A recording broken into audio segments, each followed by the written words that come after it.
Our governor started requiring us to wear a mask this week here in Virginia, so that's the mask I wear. Ironically, he got in trouble for wearing a mask last year.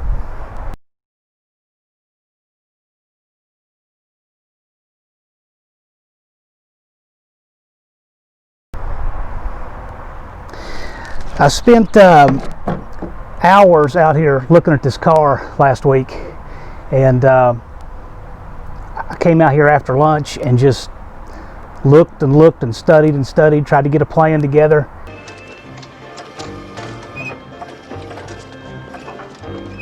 Everybody can relax. I found the car. Needs some suspension work and shocks and brakes, brake pads, lining, steering box, transmission, rear end. How much? Only $4,800. Maybe new rings, also mufflers, a little wiring. And I went back in. It was 6 o'clock. I'd been out here like 3 hours looking at this car, and I came up with a game plan. And I figured that before a car should be going 0 to 100, it needs to be able to go from 100 to 0. So I wanted to start with the brakes. The master cylinder, it is disgusting. It's got some kind of varnish that's in it. Apparently that's what happens to brake fluid when it just sits with no lid on it. I did take the master cylinder apart, took the piston out of it. I'm not exactly sure. I think there are about 3 different sizes of piston, and you have a 15/16, 1 1/8, and a 1 1/4. Typically the bigger pistons are used in power brakes and the smaller pistons are used in manual brakes. This car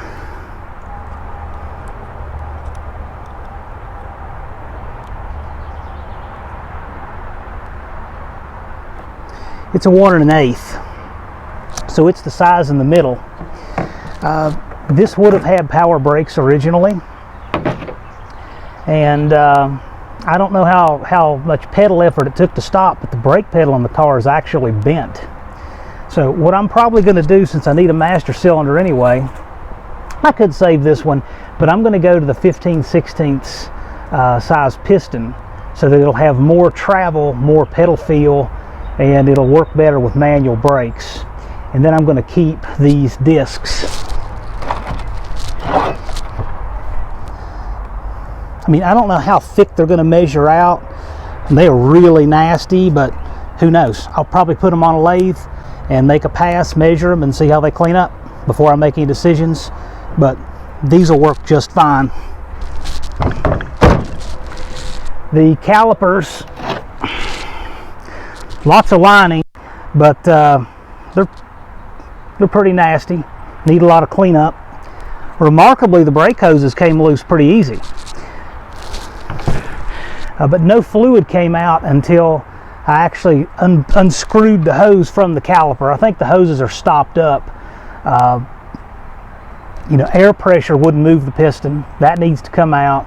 I'll probably have to put a little heat on this to see if the piston will come free and what the bore looks like. But if these look okay and clean up okay, seal kit is $2.99. So I have no problem putting these back together, reusing them. And the lines on the car are pretty rough. Somebody has cut into those in several places and put compression fittings in there. They are going to need a lot of work. One other thing I want to mention as I do go through this work, and that is the car that you saw in the introduction that was painted nice, had the Scat Jack livery on it. That car, that owner didn't do any of this work that you see here. That work was all done in a workmanlike manner.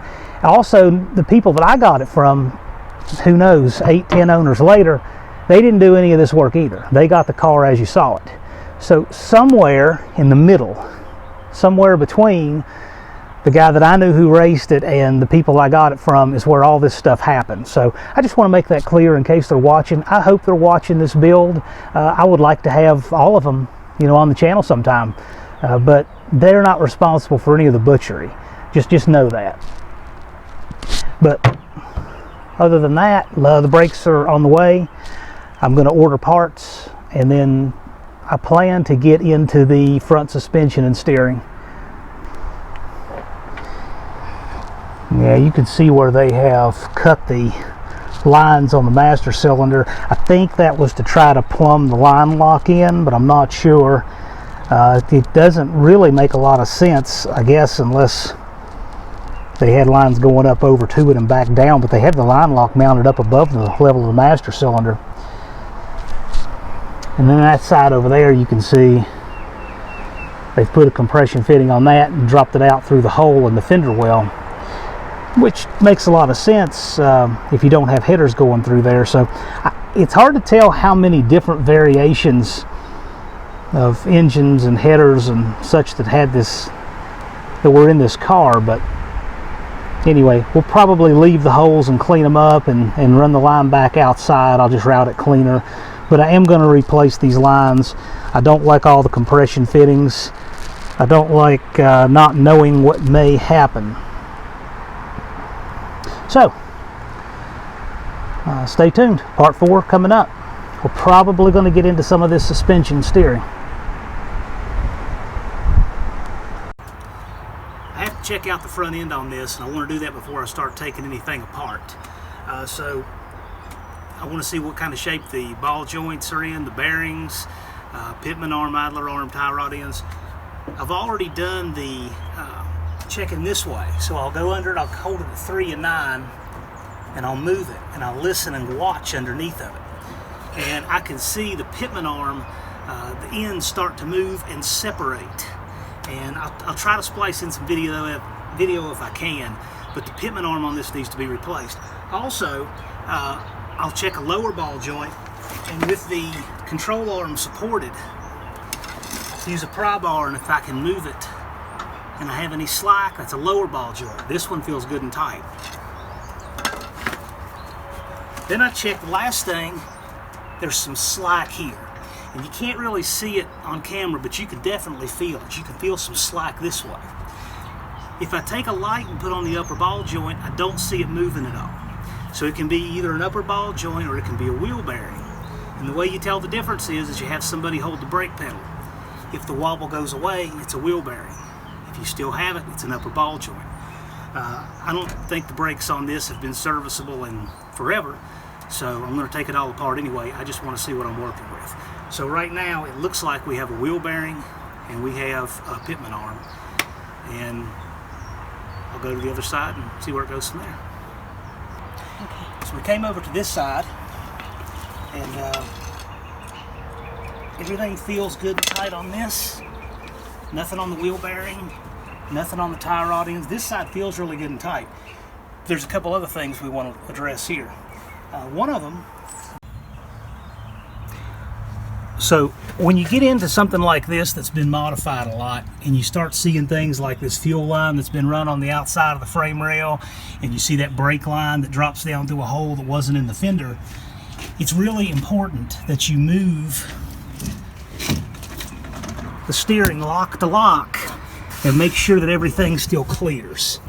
Never take for granted that that fuel line is not rubbing the tire in the front or in the back. Now that said, I'm going to relocate that line to where it should be, but it's always worth looking at these kind of things.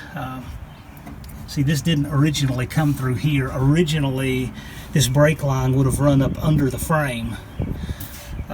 So anyway, all of that looks good. I'm still going to redo the bushings because these bushings are pretty rough right in here.